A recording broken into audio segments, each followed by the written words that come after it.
This story is about a young girl named Chin Wei. She's in her 30s now, but this all began on her 24th birthday.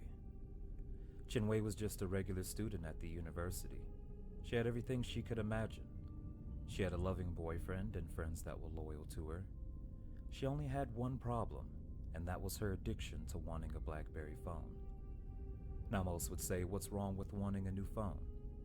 To that I would normally say nothing, but this was a special case. Chin Wei badly wanted a BlackBerry, but I'm sure looking back on this day, she would have opted for a landline with no connection to the web at all. But this wasn't the case. She would have done anything to get that phone.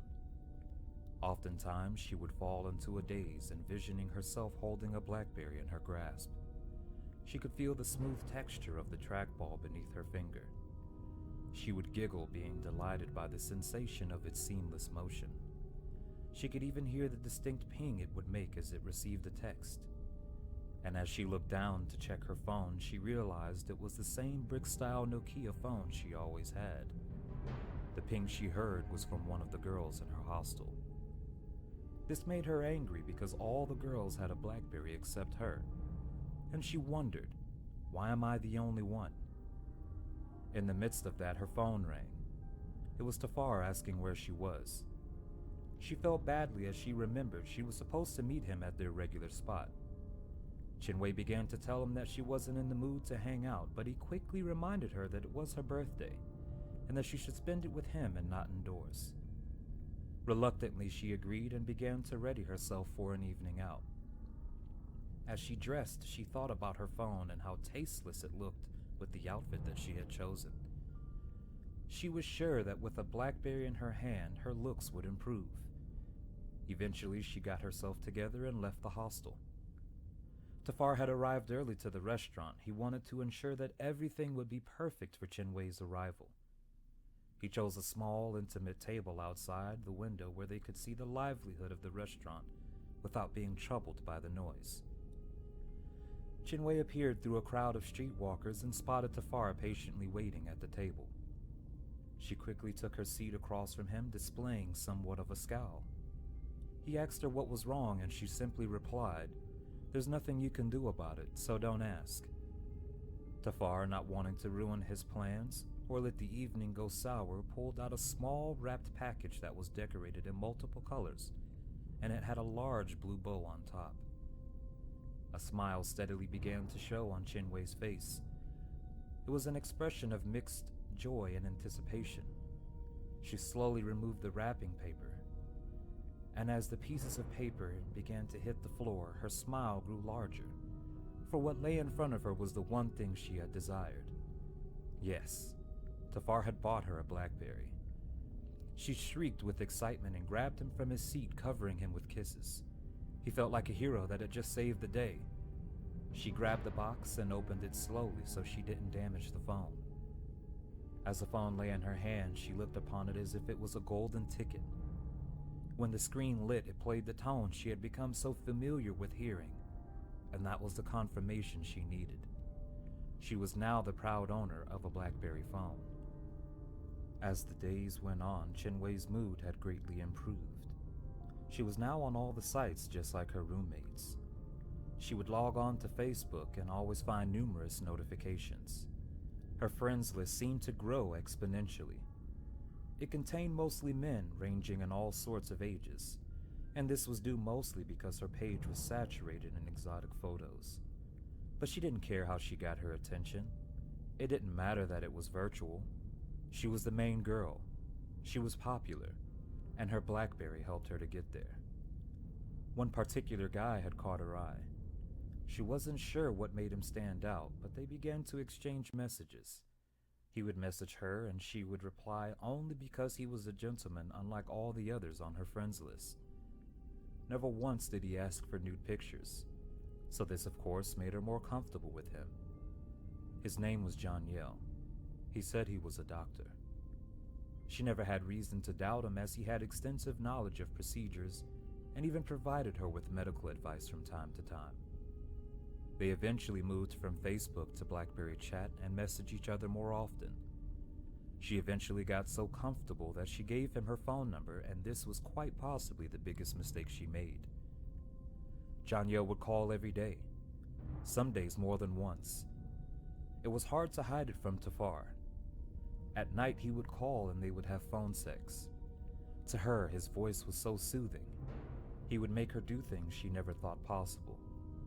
It wasn't until later she realized just how deep into her head he had gotten. She had done some really sick things just to please him. She would take nude photos of herself, send him videos of her touching herself in private, and send voice notes of her moaning to simulate an orgasm. And she did all of this never having met Janielle face to face. She pestered him to meet. She loved him and realized she was losing herself. And when Tafar broke up with her, it only meant no more sneaking around. Finally, she convinced Janielle to meet her. He told her he would take a weekend off to come spend with her in her hometown. When she heard this, she became overwhelmed with excitement. He instructed her to book the room in her name and that he would reimburse her upon his arrival. He also said that it would make him more committed to making the trip and would assure him of her seriousness.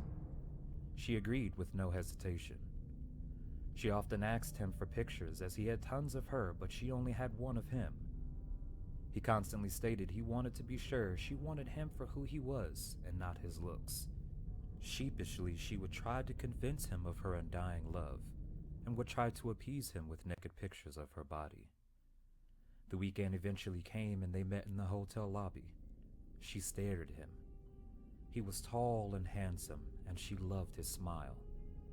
They retreated up to the room where they made love a countless number of times. As they laid in the bed, her leg draped over his, and her head placed gently on his chest, they spoke mildly. He suggested that she stay the rest of the night to continue to make love. She had to deny his advance because she had an important exam and needed to be at the university early. She could hear a change in the tone of his voice. It was subtle at first, but soon it became clear that he was upset. He called her foul names. He shouted, saying he knew she was a cheap fake and she was sleeping with other men. Why else would she leave? The same man who had swept her off her feet was now slamming her to the ground. She struggled to be free of his grasp, but he was much stronger than her. As she laid there, she looked up at him, feeling the blood rush to her head, and she found it harder and harder to take a breath. He laughed at her, telling her how he had shown all his friends her nude pictures, and how they sat back and laughed at the voice notes of her moaning, betting that she would pay to sleep with him.